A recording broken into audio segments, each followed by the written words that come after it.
से एक हैरान कर देने वाली खबर सामने आई है। यहाँ एक लड़की को गोली लग गई है। यह लड़की अपने बॉयफ्रेंड के साथ रिसोर्ट में आई थी। यहाँ पर दोनों कुछ देर रहे और थोड़ी देर बाद अचानक गोली चलने की तेज आवाज आई। कहा जा रहा है कि लड़की का बॉयफ्रेंड एक अवैध पिस्तौल लेकर आया था। लड़की इसे देख रही थी और गलती से गोली चल गई। जो अपने प्रेमी दिनेश ढोंडी के साथ रिसोर्ट में रुकी थी। वहीं अब इस मामले में सवाल उठता है कि नाबालिग लड़की और अवैध देसी कट्टा लेकर आए युवक को रिसोर्ट में कमरा कैसे मिला।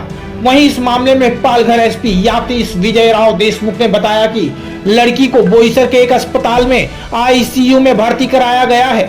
उसकी हालत गंभीर है। पुलिस ने लड़के को गिरफ्तार कर लिया है। उस पर बीएनएस और आर्म एक्ट के तहत भी मामला दर्ज किया गया है।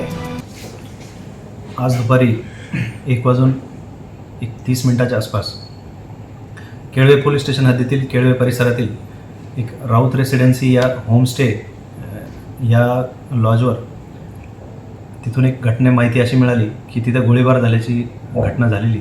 तर त्वरित police station in charge Kelva PS यांनी त्वरित तिथे घटनास्थळी धाव घेतली।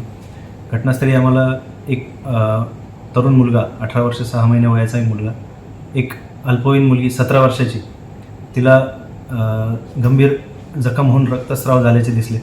तिच्या मानेतून बंदुकीच्या गोळीतून तिला ती इंजुरी झाल्याचं दिसलं आणि त्वरित त्या मुलाला ताब्यात घेऊन ते फायरआर्म ताब्यात घेऊन त्या मुलीला त्वरित हॉस्पिटलमध्ये शिफ्ट करण्यात आलं।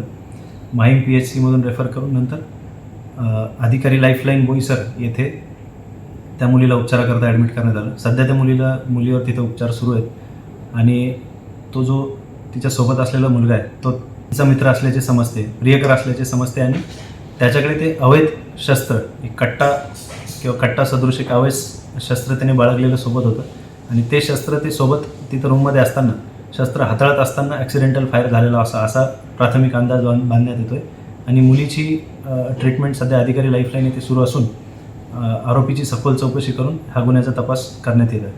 सर, मुलगी अल्पवयीन असताना त्यांना रूम कसं देण्यात आलं त्याच्यासाठी काय म्हणाल? त्याची पण चौकशी आम्ही जी काही राऊत रेसिडेन्सीचे मालक आहेत त्यांच्याकडे कसून चौकशी करण्यात येईल आणि जी काही त्यामध्ये त्यांचे काही आरोपी असतील, दोषी असतील तर त्यांच्यावर कडक कारवाई करण्यात येईल। सर, आरोपीच्याकडे जी बंदूक होती ती कुठली होती? बंदूक सध्या ही गावठी बनावटीची बंदूक एक प्राथमिकरित्या दिसते, तर तिचं व्यवस्थित जप्ती करून फॉरेन्सिक सायन्स लॅबला पाठवून त्याची डिटेल घेण्यात येईल। गुन्हेगारीला आळा घालण्यासाठी 2 दिवसापूर्वीच एक ऑल आउट ऑपरेशन सुरू करण्यात आलं होतं, जेथे वेगवेगळ्या अवैध धंद्यांवर कारवाई तसेच जे रेकॉर्डवरील गुन्हेगार पाहिजे फरारी आरोपी यांच्यासाठी शोध मोहीम राबवून एक कारवाई करण्यात आली होती आणि ह्यापुढेही नेहमीच आणि खूप इंटेन्सिटीवर आपल्याला हे सर्व अवैध धंद्यांविरुद्धचे अभियान तसेच हे जे काही अवैध शस्त्र आणि अवैध धंदे करणाऱ्यांवर जास्तीत जास्त कारवाई करण्यात येईल अशी मी सर्वांना ग्वाही देतो। पालघर से crime report of TV news की एक रिपोर्ट।